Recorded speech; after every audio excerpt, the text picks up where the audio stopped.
From Neural Newscast, this is Deep Dive, exploring the moments that shape today.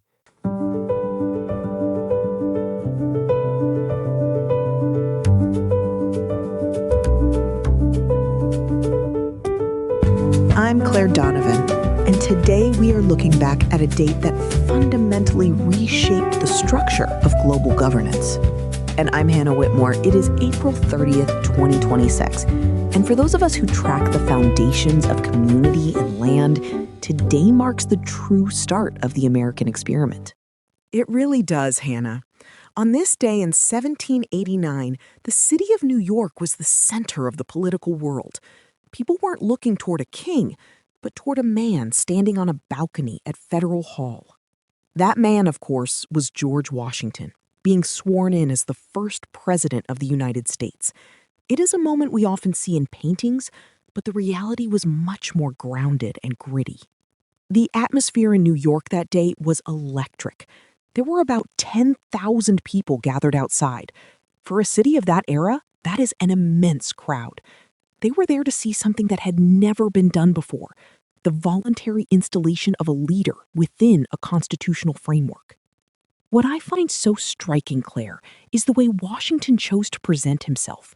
He did not wear a military uniform, despite his history as a general. He wore a plain brown suit made of American woven cloth. It was a very deliberate message to the farmers and the workers that he was a citizen servant. He was conscious of every single precedent he was setting. When he delivered that first inaugural address inside the Senate chamber, witnesses noted he was actually quite visibly nervous. His hands shook.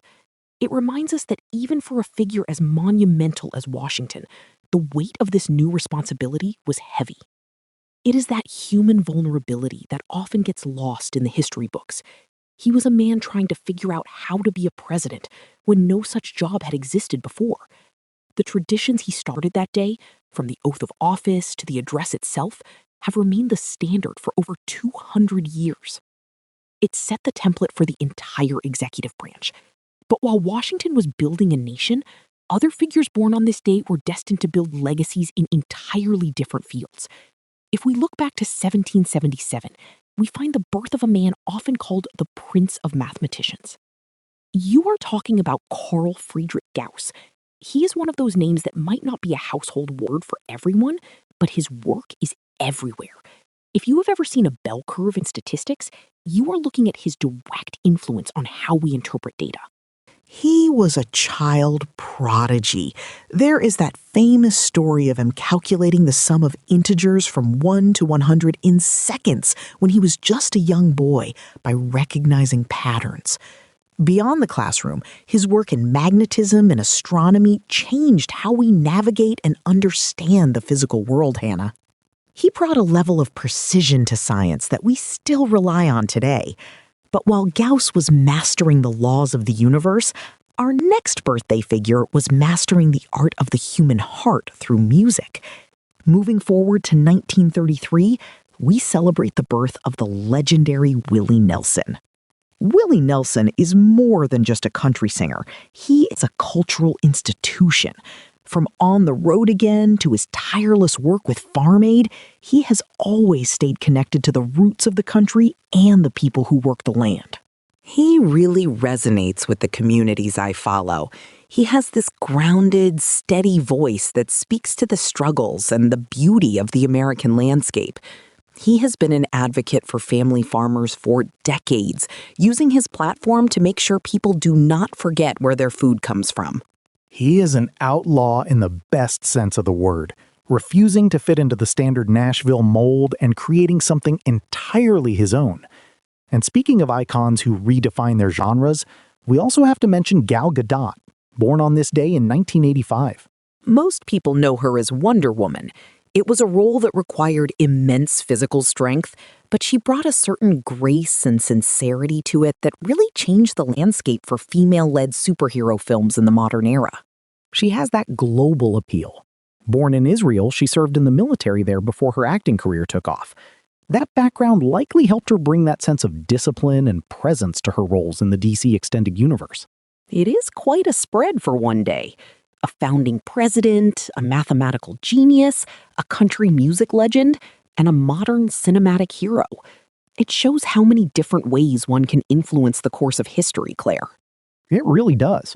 And while we are talking about cultural influence, we should shift our focus to a specific sound that has been a bridge between cultures for over a century. You mean International Jazz Day. It is officially observed today, on April 30th, around the globe. UNESCO proclaimed it back in 2011. The idea was to celebrate jazz not just as music, but as a tool for unity, peace, and intercultural dialogue. It is a genre born out of struggle and improvisation, which makes it a perfect metaphor for diplomacy. Jazz is all about listening to others and responding in the moment. It is an art form where the collective sound is only as good as the individual's ability to cooperate with the group. It is no wonder UNESCO sees it as a vehicle for international peace. From the halls of government in 1789 to the jazz clubs of today, April 30th seems to be a day for finding new ways to connect and lead. It is a day that reminds us that whether through a law, a formula, a song, or a film, we are all contributing to a shared story. I'm Claire Donovan. Thank you for joining us for this look at the people and moments that define our history. And I'm Hannah Whitmore.